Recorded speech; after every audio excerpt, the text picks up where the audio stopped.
अस्सलाम वालेकुम स्टूडेंट्स। आज हम नेक्स्ट लेक्चर लेंगे एनाटॉमी एंड फिजियोलॉजी का। हमने पढ़नी है आज anatomy of respiratory system. Respiratory system की एनाटॉमी पढ़ते हुए हमने क्या देखना है कि ये बेसिकली वो ऑर्गन्स हैं जिनके थ्रू हम रिस्पायरेशन करते हैं, मतलब सांस लेते हुए जो हम ऑर्गन्स को यूज़ करते हैं उन्हें हम रिस्पायरेटरी सिस्टम कहते हैं। रेस्पिरेटरी सिस्टम में अब खुद हम सबको पता है, ठीक है ना, कहाँ से शुरू हो रहा है। नोज़ है, फिर उसके बाद फेरिंग्स है, फिर लैरिंग्स है, ट्रैकिया है, ब्रोंकाई है, फिर उसके बाद लंग्स आ जाते हैं। कहते हैं ना लंग्स से हम सांस लेते हैं, तो अब लंग्स के ऊपर भी पूरी ट्यूब है ना जो नाक से लेके लंग्स तक कनेक्टेड है। तो हम उस पूरी ट्यूब में कौन कौन से हमारे पास आ जाती हैं, लैरिंग्स आती है, फेरिंग्स है, ट्रैकिया है और ब्रोंकाई आ जाते हैं, ठीक है। अब कहते हैं क्लिनिकल पॉइंट ऑफ व्यू से अगर हम लोग इसको देखते हैं तो हमारे पास रिस्पायरेटरी सिस्टम को हम क्लिनिकली पॉइंट ऑफ व्यू से दो हिस्सों में डिवाइड करते हैं। एक हमारे पास होता है अपर रिस्पायरेटरी ट्रैक और एक हमारे पास आ जाता है lower respiratory track. Upper respiratory track में हम देखेंगे तो नोज़ है, फेरिंग्स जो थ्रोट वाला एरिया हमारे पास आ जाता है उसको कहेंगे, और उसके साथ जो एसोसिएटेड स्ट्रक्चर हैं जैसा हमारे पास देख लेंगे थायराइड ग्लैंड्स वगैरह, इस तरह की जो चीज़ें आ जाती हैं वो हमारे पास एसोसिएटेड स्ट्रक्चर्स में आ जाएंगे।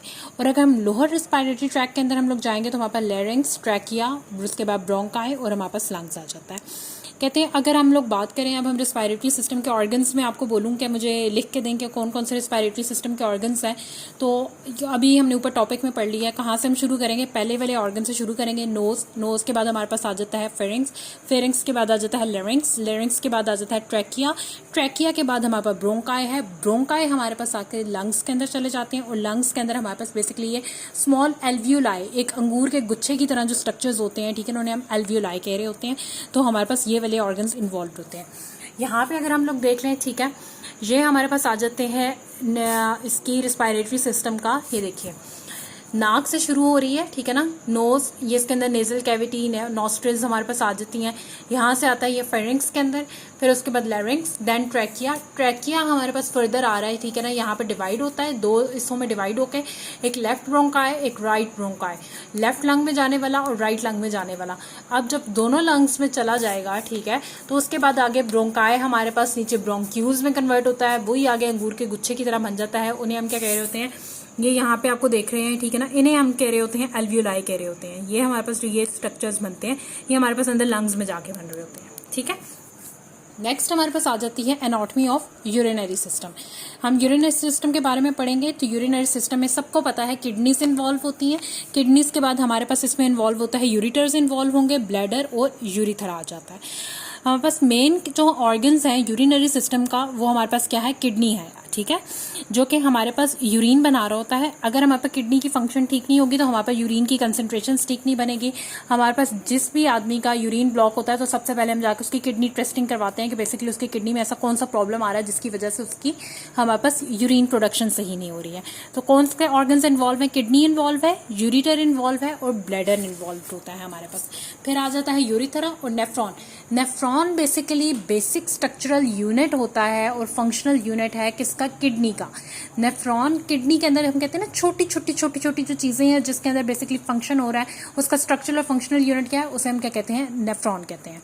जैसा हमारे पास ब्रेन में न्यूरॉन्स हैं, बाकी बॉडी में, इस तरह हमारे पास किडनी का जो स्ट्रक्चरल और फंक्शनल यूनिट है वो हमारे पास क्या है, that is called as the nephron. अच्छा, अब हमारे पास आ जाते हैं किडनी की एनाटॉमी को अगर देख लें तो हमारे पास क्या है, ये एक एक्सक्रीटरी ऑर्गन है जो कि पोस्टीरियर एब्डोमिनल वॉल पे प्रेजेंट है, वर्टिब्रल कॉलम की ईच साइड पे बिहाइंड द पेरिटोनियम। पोस्टीरियर का मतलब आपको हमने सबसे पहले टर्मिनोलॉजीज में पढ़ा था, एक एंटीरियर है एक पोस्टीरियर है, ठीक है। ये पोस्टीरियर साइड पे प्रेजेंट है, एब्डोमिनल वॉल की पोस्टीरियर साइड पे प्रेजेंट है। कहाँ पे, वर्टिब्रल कॉलम के एक लेफ्ट साइड पे है, एक राइट साइड पे है, ठीक है। और पेरिटोनियम क्या है, एब्डोमेन की जो हमारे पास लेयर होती है जो उसको कवर करी होती है पूरी, उसको हम पेरिटोनियम कहते हैं। तो पेरिटोनियम की बैक साइड पे वर्टिब्रल कॉलम के लेफ्ट और राइट साइड के ऊपर हमारे पास ये प्रेजेंट होता है, ठीक हो गया। हमारे पास कहते हैं किडनीज जो हैं वो हमारे पास किसमें, लंबर रीजन में प्रेजेंट होते हैं।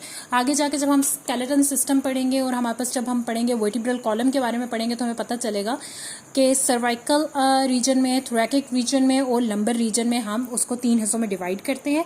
तो जिसका लंबर रीजन है उसके अंदर हमारे पास क्या प्रेजेंट होती है, किडनीज प्रेजेंट होती हैं। शेप क्या है, हम हमेशा से कहते हैं आते हैं जी बीन शेप की तरह लगता है, जिस तरह उसका दाना होता है, लोबिया का दाना है, बिल्कुल वैसी लगती है, तो बीन शेप की तरह वो हमारे पास होता है। किडनी के स्ट्रक्चर की बात कर देते हैं तो इसमें कॉर्टेक्स है, फिर उसके बाद इसमें मेड्यूला आ जाता है, फिर कलेक्टिंग ट्यूब्स आ जाती हैं और हमारे पास नेफ्रॉन है जो कि फंक्शनल यूनिट है किडनी का। ये मैं आपको बता देती हूँ। ये आ गया था हमारे पास यूरिनरी सिस्टम का बेसिकली। हम लोग देख लेते हैं इसकी, ये एनाटॉमी थी और किडनी की हम लोग बात कर रहे हैं ना, ये किडनी है, ठीक है। तो ये हमारे पास इसके बाद इसका कॉर्टेक्स रीजन है, ठीक हो गया। फिर उसके बाद हमारे पास इसके ये जो पैरामिडराइक रीजन्स हैं, ठीक है ना, इन्हें हम रीनल पैरामिड्स कहते हैं या रीनल कैप्सूल वाला आ जाता है, ठीक है। ये हमारे पास मेडुला आ जाते हैं, इनको हम क्या कह रहे हैं, ये इसके अंदर वाली तरफ जो लाइट पोर्शन आप देख रहे हैं ना, ये हमारे पास क्या है, मेडुला है। और ये हमारे पास जो बाहर रीजन देख रहे हैं ना, ठीक है, ये हमारे पास क्या है, कॉर्टेक्स आ जाता है। पहले कॉर्टेक्स आ जाता है, रीनल कॉर्टेक्स कहेंगे, ये जो पूरा डार्क ब्राउन रीजन है। फिर ये अंदर वाला जो रीजन है इसको हम क्या कह रहे हैं, ये लाइट वाला रीजन जो है ये क्या है, रीनल मेड्यूला आ जाता है। इसके अंदर हमारे पास स्मॉल यूनिट्स प्रेजेंट होते हैं जो कि एक पिरामिड, ये जो एक पिरामिड लाइक स्ट्रक्चर बना हुआ है ना, इसके अंदर हमारे पास नेफ्रॉन्स प्रेजेंट होते हैं। एक नेफ्रॉन के अंदर हमारे पास जो एक नेफ्रॉन का स्ट्रक्चर होगा वो हम अभी आगे पढ़ते हुए मैं आपको बताती हूँ कि नेफ्रॉन हमारे पास कैसा होता है, ठीक है।